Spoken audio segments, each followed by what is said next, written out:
Title: Burkina Faso's Gold, the story France didn't want you to know. Burkina Faso is a small country in West Africa. It is rich in gold. But for many years, most of that gold left the country without the people benefiting. The French had been in Burkina Faso for a long time. Even after independence, they still controlled much of the gold mining. They took the gold and left little for the local people. But everything was about to change. Ibrahim Traore, a young and strong leader, became president.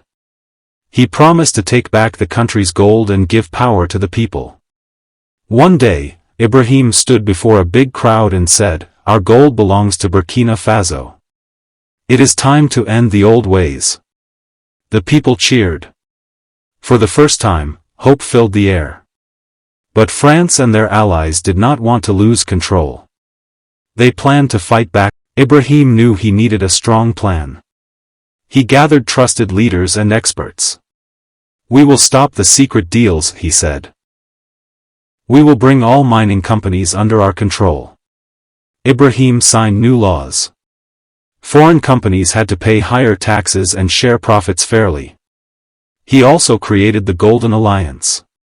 This was a group of African countries working together to protect their gold and resources. The alliance promised to build new mines owned by Africans.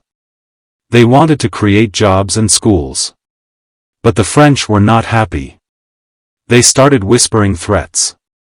They warned Ibrahim not to make trouble. Ibrahim ignored them. He said, "Africa must rise.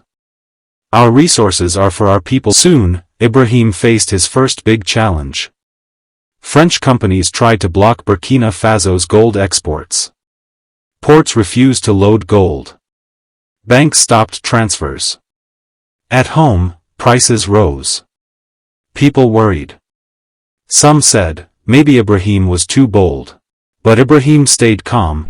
He called the people and said, "This is just the beginning. We will win." He sent young soldiers to guard the mines.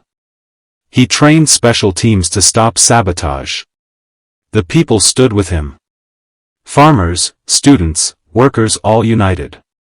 Then, one night, a man named Douamba, a leader linked to the French, was caught trying to destroy a mine. Ibrahim showed Douamba to the nation on TV. He said, "We will not let anyone steal our future."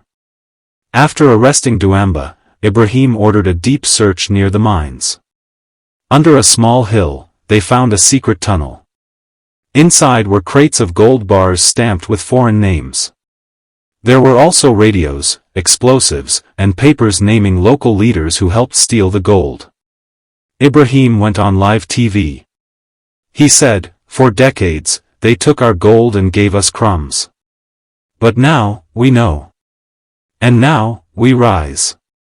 The people cheered.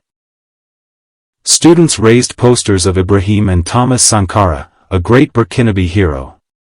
France said the evidence was fake. The United Nations asked for calm. But Ibrahim said, "We respect all nations, but first, we respect ourselves." He renamed the Hill of Honor and made the tunnel a national gold reserve. The people felt rich, proud and hopeful, but the fight was far from over. France and its allies started a secret plan called coup de l'or, the gold coup. They wanted to remove Ibrahim and put a leader who would reopen the old deals. They found a former general who wanted power.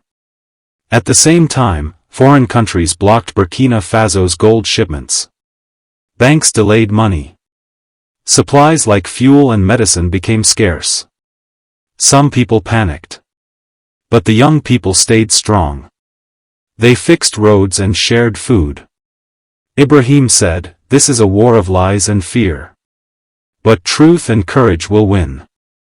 He prepared his soldiers and watched for traitors. One quiet night, strange soldiers tried to take over Burkina Faso's main communication tower.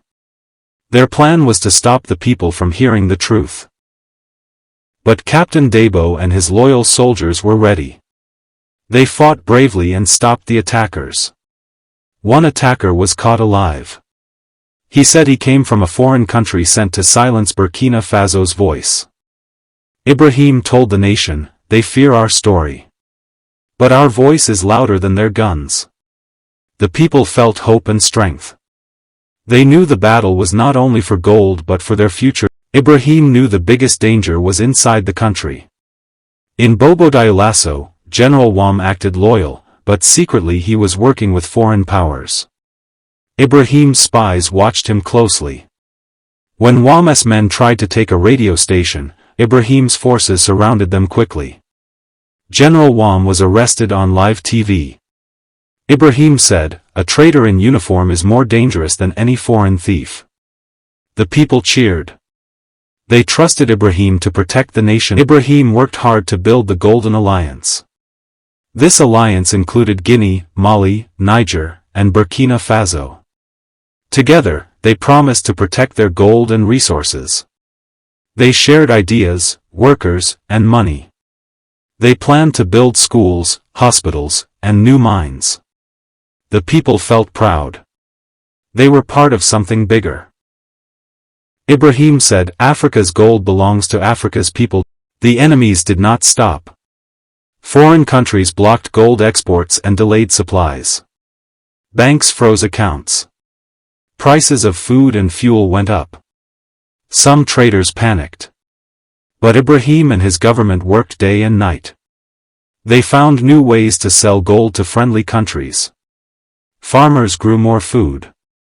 Factories made fuel. The people helped each other. Ibrahim said, "We will not bow to pressure. We will stand strong." One day, Ibrahim received a secret letter. It warned that the next attack would be bigger and more dangerous. Ibrahim called his council and said, "We must be ready." He told his soldiers to stay alert. The Golden Alliance prepared too. Ibrahim looked at the map and said, "This is only the beginning. The real fight for Africa's gold just began." The skies were quiet, but Ibrahim knew the fight was not over. A secret letter warned of a bigger threat. The Golden Alliance was growing stronger. Guinea, Mali, and Niger joined the fight for African control of gold. But Europe planned their next move. Suddenly, a French naval ship docked near Ghana. Ibrahim said, "Prepare the council and call our allies. The real story is just beginning." What will happen next in the battle for Africa's gold? Subscribe and turn on notifications to follow this story.